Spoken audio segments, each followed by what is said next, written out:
Hello students, welcome to my way physics class. Next question. A parallel plate air capacitor has a capacitance C. कह रहा है कि एक parallel plate capacitor है जो air से भरा हुआ है. ओके, ये जो है वो पैरेलल प्लेट कैपेसिटर है जिसके बीच का जो डिस्टेंस है वह डी है, मान के हम चल रहे हैं, और इसका वैल्यू जो दिया है कैपेसिटेंस वैल्यू वह सी है. अब कह रहा है when it is half filled with a dielectric constant 5, the percentage increase in the capacitance will be. अब कह रहा है कि इसी पैरेलल प्लेट कैपेसिटर को जब हम दो भाग में डिवाइड कर दिए हैं और दो भाग में डिवाइड करने के बाद हाफ को जो है वह हम डाइलेक्ट्रिक से जो है वो भर दे रहे हैं. ओके, और जिसका डाइलेक्ट्रिक कांस्टेंट का जो वैल्यू है वह दिया हुआ है k इक्वल टू 5.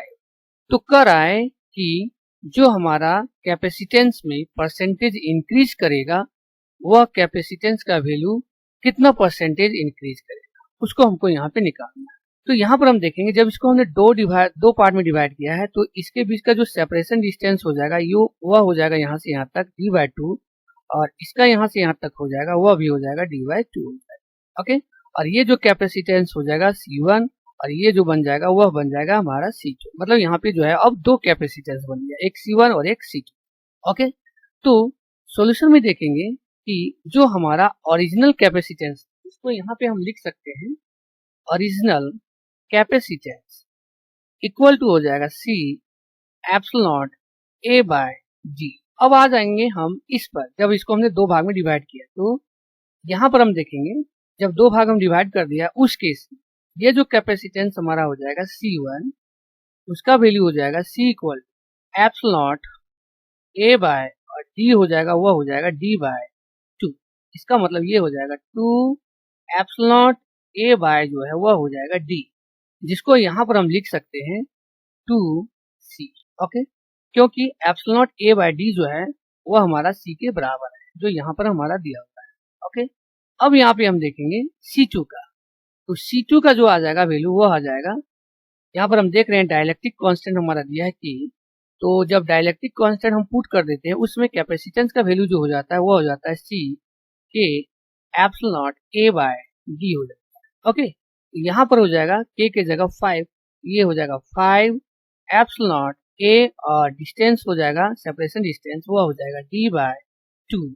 ये जो 2 है ऊपर चला जाएगा तो यहाँ पे हो जाएगा 10 एप्सिलॉन A और बाय में हो जाएगा D. ओके, तो फिर यहाँ पे देखेंगे एप्सिलॉन A/D जो है हम इसके जगह पर C को लिख सकते हैं, ये हो जाएगा 10C. ओके, ये हो जाएगा हमारा C. अब यहाँ पे हम देखेंगे कि ये C1 और ये C2 जो है वह दोनों आपस में जो है वह सीरीज में है. यहाँ पे हम लिख सकते हैं C1 and C2 in series. उस समय जो इक्विवेलेंट कैपेसिटेंस हो जाएगा वह हो जाएगा C1 इंटू C2 बाय हो जाएगा C1 प्लस C2.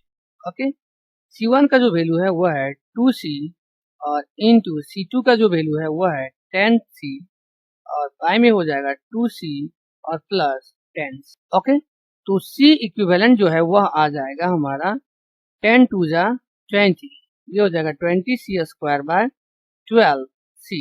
ये C कैंसिल हो जाएगा, यहाँ पे हो जाएगा 3 से और ये चला जाएगा 5. तो हमारे पास जो C इक्विवेलेंट आ जाएगा वो आ जाएगा 5C/3. ओके, तो हमको जो है वो परसेंटेज निकालना है कि कितना परसेंटेज जो है वह इंक्रीज कर रहा है. तो यहाँ पे हम लिख सकते हैं इंक्रीज इन कैपेसिटेंस, तो वह हो जाएगा जो हमारा अभी आया है फाइनल में वह है 5C/3 और इनिशियल जो है वह है C है. ओके, यहाँ हो जाएगा C और बाय में हो जाएगा हमारा इनिशियल वाला वह हो जाएगा C और इनटू हो जाएगा 100. ओके, तो यहाँ पर हम जब सॉल्व करेंगे इधर आ जाते हैं हम, तो यहाँ पे हो जाता है हमारा वह हो जाएगा equal to 5C minus 3C. Okay, यहाँ पे एलसीएम ले लेंगे, ये चला जाएगा इधर 3C बाय में हो जाएगा नीचे 3C इंटू 100. ओके, यहाँ पे जब हम सब्ट्रैक्ट कर देंगे तो ये आ जाएगा 2C/3C. ओके, तो ये हमारा कट जाएगा इंटू हो जाएगा 100, ये हो जाएगा 200/3. ओके, जब इसको हम डिवाइड दे देंगे तो यहाँ पर जो हमारा आ जाएगा वह आ जाएगा 66.6%। ओके, जो इस क्वेश्चन का जो है वह आंसर हो जाएगा और ऑप्शन जो है वह हमारा बी नंबर ऑप्शन जो है वह करेक्ट है। Okay, thank you all of.